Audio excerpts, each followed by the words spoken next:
மோடிதான் தமிழுக்கும் தமிழர்களுக்கும் தொண்டு செய்து வருவதாகவும், இந்து பண்டிகைகளுக்கு வாழ்த்து கூட தெரிவிக்காத முதலமைச்சர் மு.க.ஸ்டாலின் மோடி குறித்து தவறான தகவல்களை மக்களிடம் திணிக்கக்கூடாது என்றும் மத்திய இணையமைச்சர் எல். முருகன் தெரிவித்துள்ளார்.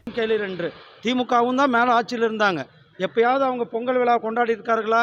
ஆனால் நம்மளுடைய பிரதமர் அவர்கள் 2 முறை டெல்லியில் தமிழர்கள் மத்தியில் பொங்கல் விழாவும் தமிழ் புத்தாண்டையும் கொண்டாடி தமிழுக்கு பெருமை சேர்த்து கொண்டிருப்பது நம்முடைய பிரதமர் திரு நரேந்திர மோடிஜி அவர்கள். அது மட்டுமல்ல, தமிழகத்திற்கு கடந்த 10 ஆண்டுகளில் 11 லட்சம் கோடி ரூபாய் தமிழகத்திற்காக, தமிழகத்தின் வளர்ச்சிக்காக, தமிழகத்தின் மேம்பாட்டிற்காக நிதி ஒதுக்கிறது நம்முடைய பிரதமர் அவர்கள். அதனால் ஸ்டாலின் அவர்கள், முதலமைச்சர் அவர்கள் தவறான தகவல்களை மக்கள் மத்தியில் திணிக்க வேண்டாம். இது இண்டி கூட்டணி தோல்வி பயத்தில் இந்த உளவிற்கு கொண்டு இருக்கக்கூடாது. அதான் சொன்னாங்க, தோல்வி பயத்தில் உளறிக்கிட்டு இருக்காதீங்க. ஏற்கனவே அவர்களுடைய தோல்வி உறுதி செய்யப்பட்டிருக்கிறது.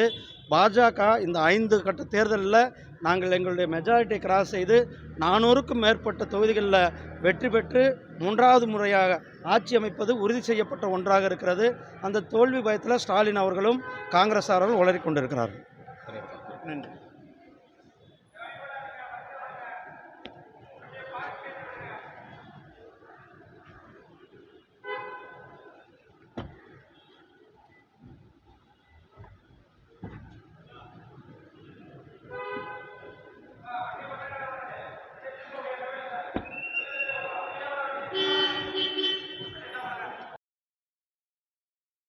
செய்திகளை உள்ளது உள்ளபடி தெரிந்து கொள்ள ரெஃப்ளெக்ட் நியூஸை சப்ஸ்கிரைப் பண்ணுங்க.